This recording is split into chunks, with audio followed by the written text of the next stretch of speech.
The Olympics gender eligibility controversy surrounding Algerian boxer Imane Khelif is still swirling days after winning over Italy's Angela Carini in a bout that lasted less than a minute.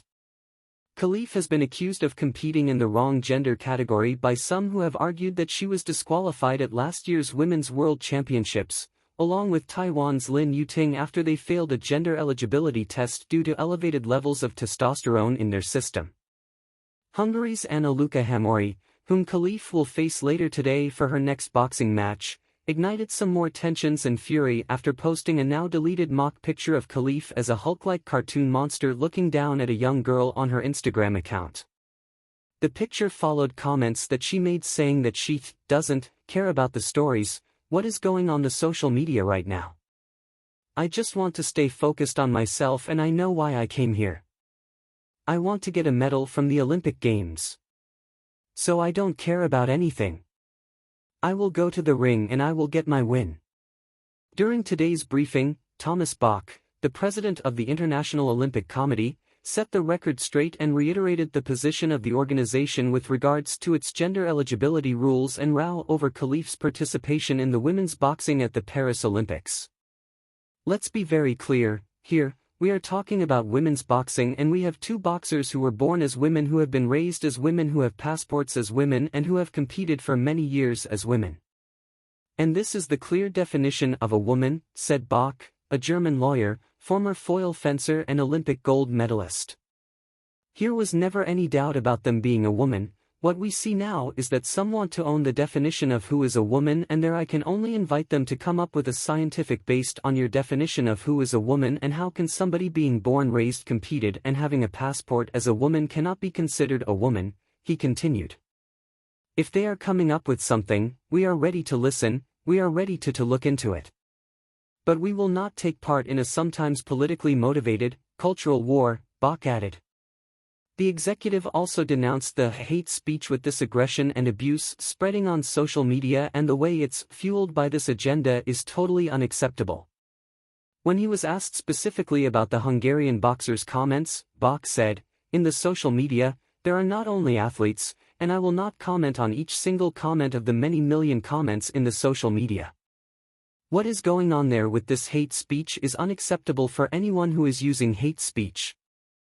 Asked about disinformation spread by the Russian state about this year's boxing, Bach said, "What we have seen from the Russian side and in particular from the International Federation, from which we had to withdraw their recognition for many reasons that they have undertaken way before these games with a defamation campaign against France, against the games against the IOC.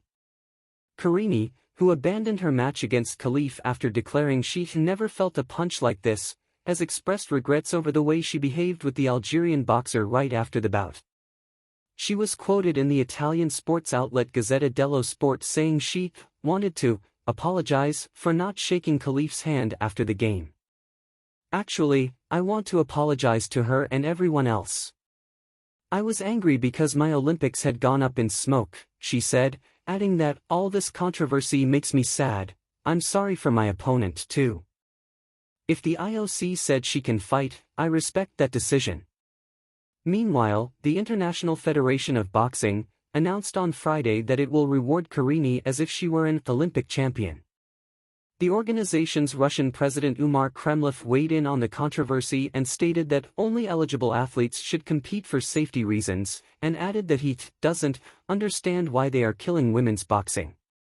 Elsewhere, J.K. Rowling, who is known for her polarizing views on gender identity, posted a picture from the fight on X saying, "Could any picture sum up our new men's rights movement better?"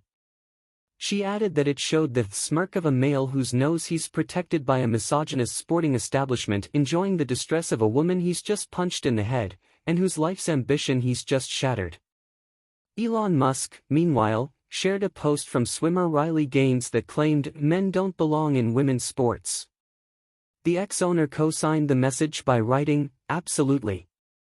While they're scoring smashing broadcast ratings and social media engagement, as well as have been celebrated for the beauty of their iconic Parisian backdrops, these Olympic Games have also been plagued by a number of controversies, many of which have opposed ultra-conservative and progressive forces.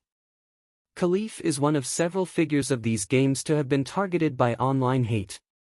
Thomas Jolly, who created the Olympic Games opening ceremony and has been attacked by the Catholic Church as well as from prominent conservative figures for a performance that appeared to mock Leonardo da Vinci's The Last Supper, has filed a police complaint alleging death threats and cyber harassment.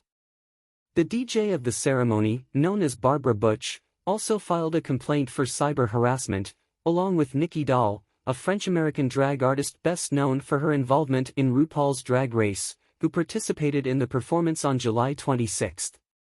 Doll, whose real name is Carl Sanchez, is suing British actor and politician Lawrence Fox for his comments on the Paris Olympics opening ceremony, which referred to drag performers as deviant little pedos.